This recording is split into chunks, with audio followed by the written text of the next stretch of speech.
Quando eu abri a agência V, eu comecei a me posicionar na internet com o objetivo de atrair especialistas. Então, eu entendia que se eu começasse a gerar conteúdo sobre a agência, o meu dia a dia, mostrando o que eu estava fazendo, enfim, eu teria mais facilidade de mostrar o trabalho da agência, enfim, e teria mais facilidade de prospectar especialistas e atrair esses possíveis parceiros, né?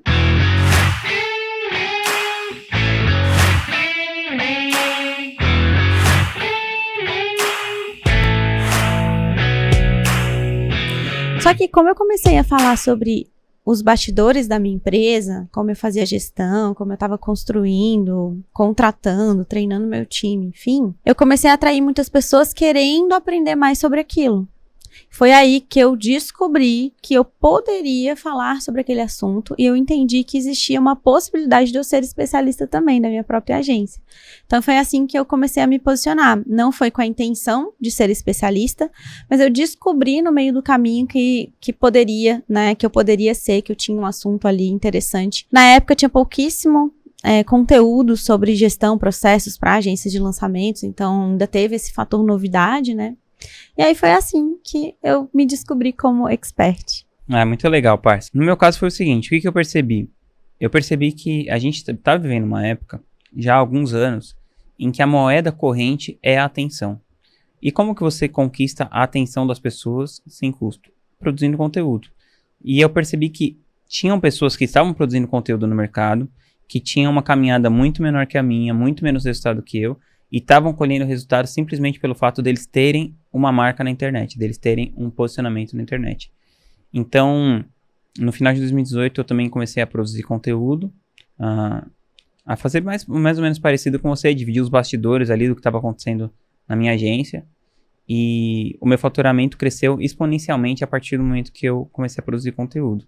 Porque eu levei muito a sério essa questão da construção narrativa, a linha editorial, e eu tinha muito claro na minha cabeça as pessoas que eu iria ajudar, que eram pessoas que estavam ou abrindo agências, ou coprodutores, ou estrategistas, ou mesmo experts que queriam fazer que a sua mensagem chegasse em um lugar mais longe na internet. Passo, o que você fazia de errado no começo, que você não faz hoje? O que você acha que você mudaria ali quando você começou a se posicionar como especialista? Bom, o que eu mudaria, primeira coisa é que eu teria feito antes. Teria começado mais cedo. Eu acho que eu demorei um tempo até entender qual que seria a minha linha editorial. Eu demorei um tempo para saber quais seriam as pessoas que eu ia ajudar.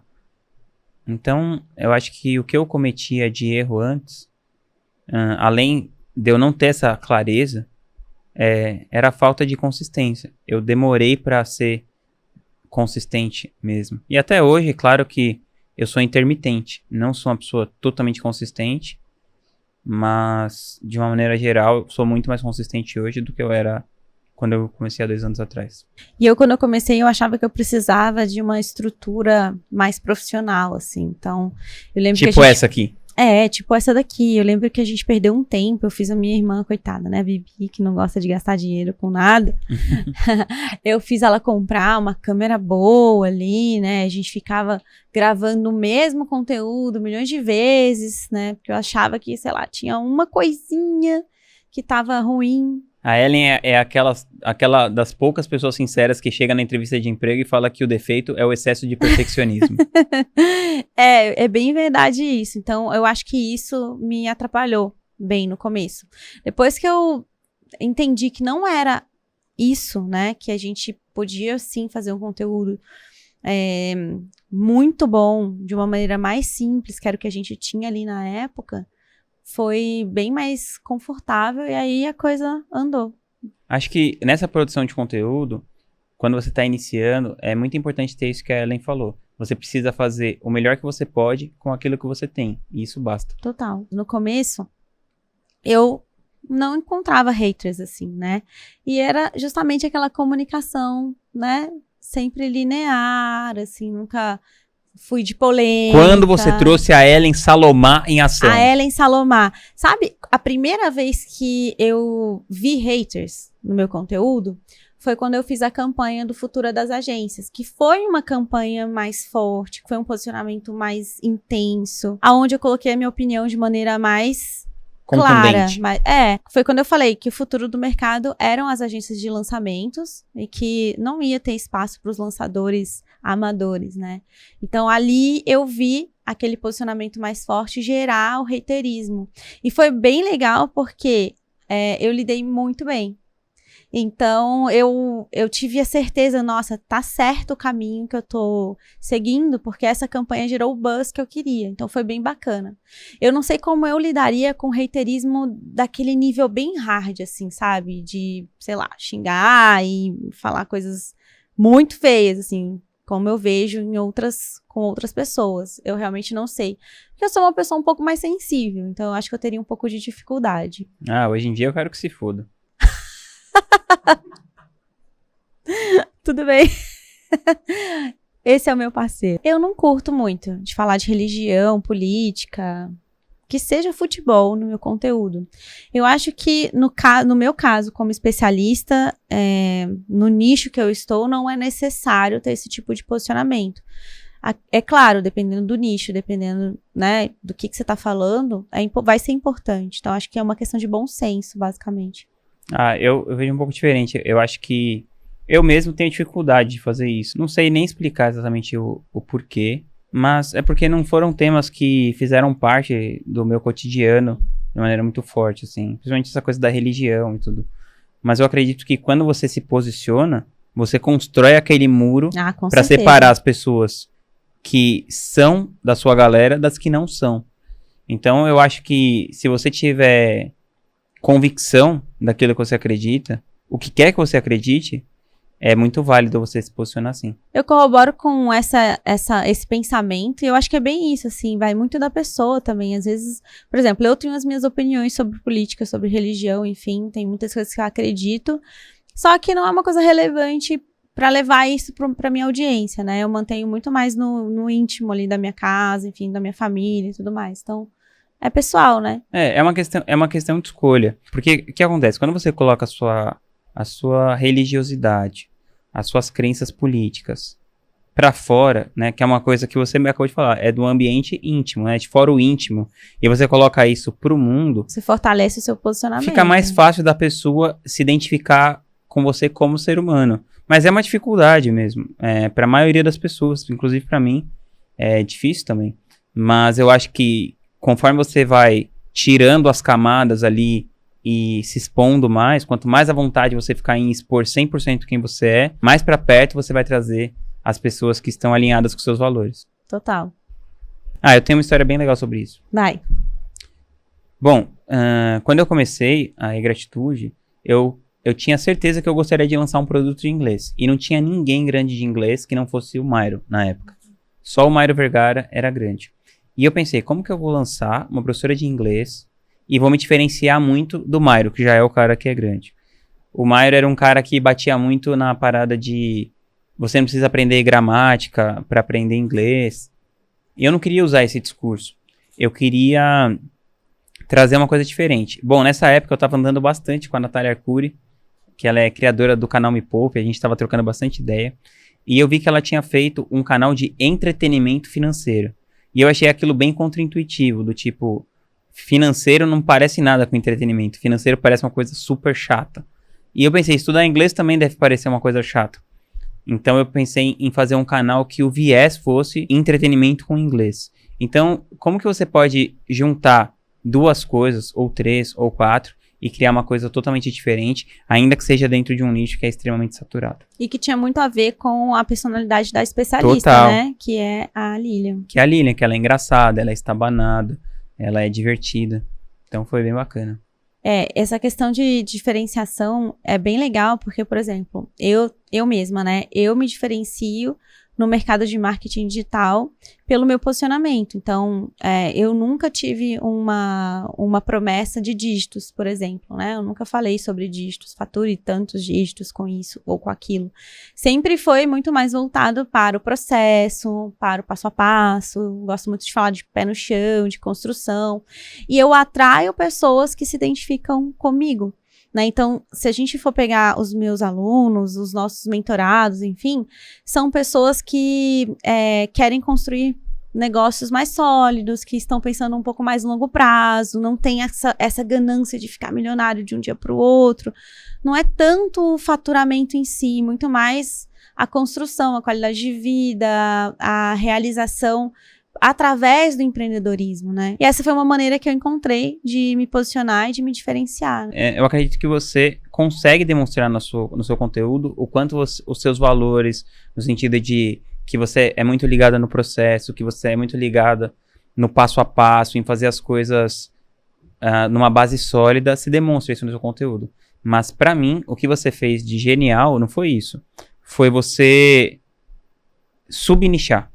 Eu acredito também que tem isso. O nicho te protege. Então você pegou um nicho gigante, que era marketing digital, que as pessoas estão falando coisas muito parecidas, e você escolheu aquele pedacinho das agências de lançamento, a qual não tinha ninguém dando uma atenção muito grande. As grandes agências, ninguém estava nesse mercado. Então você, ainda que você não tivesse uma grande agência, na época, hoje você tem, você conseguiu se posicionar bem. Então eu também acredito que outra possibilidade, além dessa que eu contei da Lilian, é você subnichar, que não deixa de ser uma coisa parecida, porque quando com a Lilian é isso, pegou aquele mercado de inglês, tá todo mundo falando de inglês, o Mairo, inglês sem gramática, e a Lilian, inglês com entretenimento. Então eu acho que é uma espécie de Achar subnicho o seu espaço ali, que pode te dar um posicionamento. E eu acho que os primeiros passos ali para você definir a sua linha editorial, para você conseguir começar a criar seu conteúdo, é justamente entender quem é o público que você vai falar e como que você quer se posicionar com esse público, que tem muito a ver com isso que a gente está falando, né? A personalidade do especialista, o nicho, o subnicho que você vai escolher, né, e ter um estudo ali daquele público, né. Um outro ponto é entender qual é a solução que você vai oferecer para o mercado, para você definir uma linha editorial estratégica, né, então entender qual é o produto, enfim, o que você vai vender ali depois, né, e a partir disso você vai traçar essa estratégia de conteúdo para suas redes sociais, enfim. Porque o que a gente vê, às vezes, é a pessoa fazer aquele conteúdo ali, né? Vai fazendo só conteúdo para constar e não tem uma intenção por trás do conteúdo. E é entender que tudo é teste. Você vai testar um tipo de conteúdo, você vai testar um outro tipo de conteúdo, você vai achando o que faz mais sentido para você, o que faz mais sentido para o seu público. E às vezes você vai ter uma mudança de rota. Você mesmo teve uma mudança de rota agora, né? Sim, é muito fácil quando você começa a produzir conteúdo, como tudo na vida, você entrar no piloto automático. E eu acredito que uma das coisas que mais diferencia um bom produtor de conteúdo de um produtor de conteúdo medíocre é que o bom produtor de conteúdo nunca está no piloto automático. Ele está sempre refletindo sobre aquilo que ele está fazendo e buscando melhorar. Uma analogia legal em relação a isso é você comparar o motorista do Uber com o piloto de Fórmula 1. Às vezes o motorista do Uber passa mais horas por dia dirigindo, mas ele não está tentando melhorar 1 milésimo de segundo a cada volta, né? Ele não tá buscando melhorar uma performance necessariamente. Ele tá ali só no piloto automático. Já o piloto de Fórmula 1, ele tem que estar prestando muita atenção naquilo que ele tá fazendo, porque a performance dele, 1 milésimo de segundo, 1 centésimo, isso muda o jogo do piloto de Fórmula 1. E também pode mudar o jogo do produtor de conteúdo que queira se destacar no mercado. Eu gosto dessa analogia, foi até uma coisa que a gente trabalhou muito com os nossos mentorados da IgraTV, mostrando para eles que não é uma tonelada de conteúdo. Ok, se você fizer uma tonelada de conteúdo com estratégia, ótimo, maravilhoso. Agora, tem pessoas que fazem uma tonelada de conteúdo exatamente como o motorista do Uber, né? Tá ali só fazendo, sem essa intenção. Então, às vezes, se você define essa linha editorial de maneira inteligente, estratégica, assertiva, você vai ter muito mais resultado com menos energia. Total. E para definir a sua linha editorial, eu acredito que você tem que colocar 2 grandes pilares na sua cabeça. O primeiro é, essa linha editorial, esse conteúdo que eu vou fazer agora, ele poderia ser feito por qualquer pessoa ou ele poderia ser feito especificamente por mim. Porque senão você se coloca como um commodity. Se você ficar só repetindo conceitos e teorias e ficar... Eu sempre brinco com as meninas, com as gêmeas. Eu falo, vocês nunca vão crescer sendo as melhores a ensinar o verbo to be. Todo mundo já sabe ensinar o verbo to be. Todo professor de inglês sabe fazer isso. O que vocês vão falar que só vocês podem falar de acordo com a história de vocês? Como que vocês vão inserir isso na hora que vocês forem ensinar o verbo to be?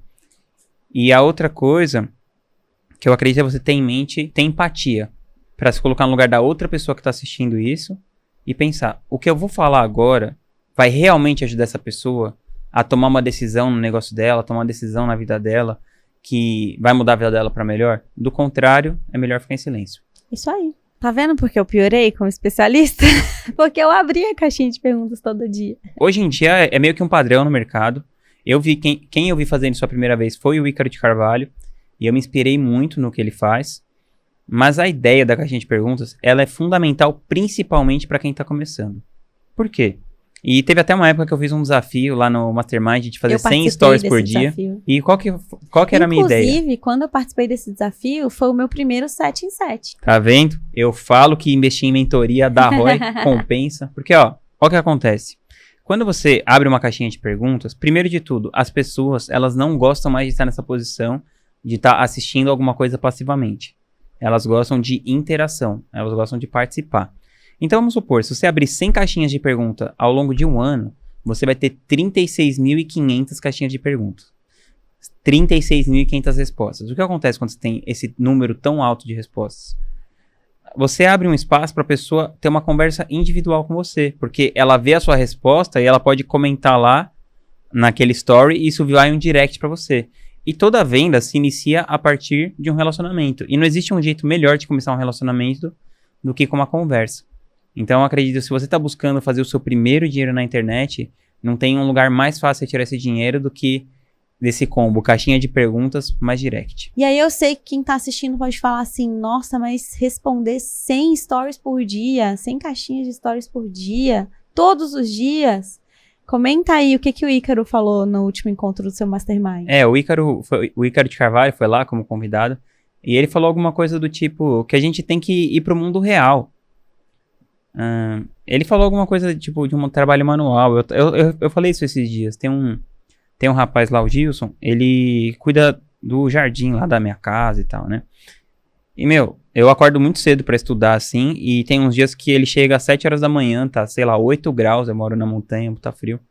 O cara pega aquela mangueira de água gelada, fica lá naquele terreno de, sei lá, quantos mil metros quadrados, um puta trampo. E aí eu penso, isso é difícil, né, ficar carregando peso e não sei o quê.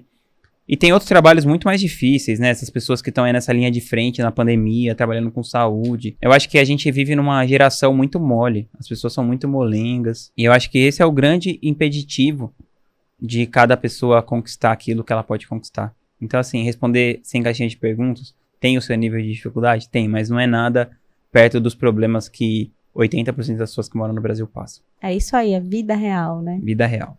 Tá. Pra mim, a parte mais difícil de ser especialista foi estar, e é na verdade, estar de frente das câmeras.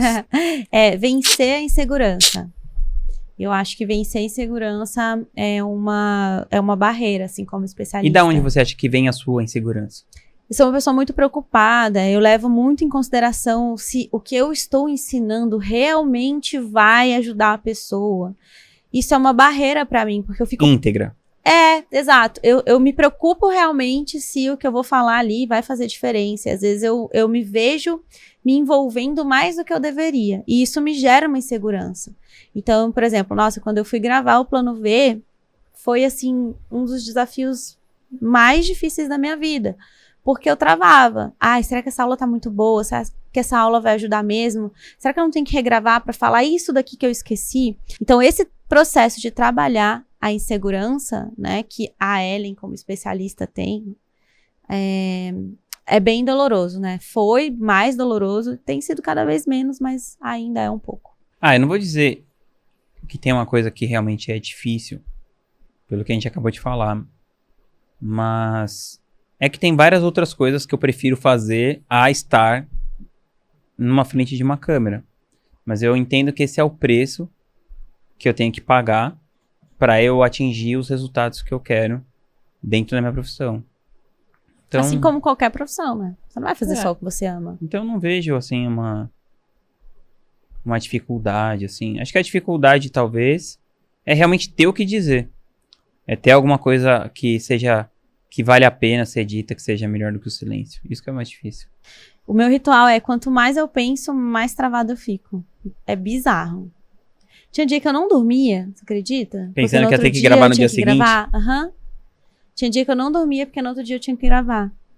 Aí o que acontecia? Eu não dormia, e aí eu chegava lá sem dormir, e eu não conseguia gravar porque eu tava cansada demais. Eu acredito que não dá, é o tipo de coisa mais profunda, não dá pra você resolver assim na hora.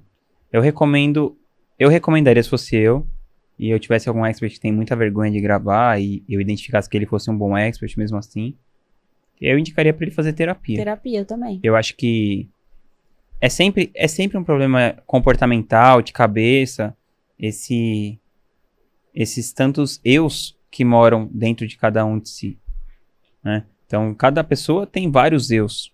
Então, tem um eu que é uma questão de ego, basicamente. Toda vez que eu vou fazer um lançamento, eu dou uma lida nas primeiras 50 páginas do livro O Ego é o Inimigo.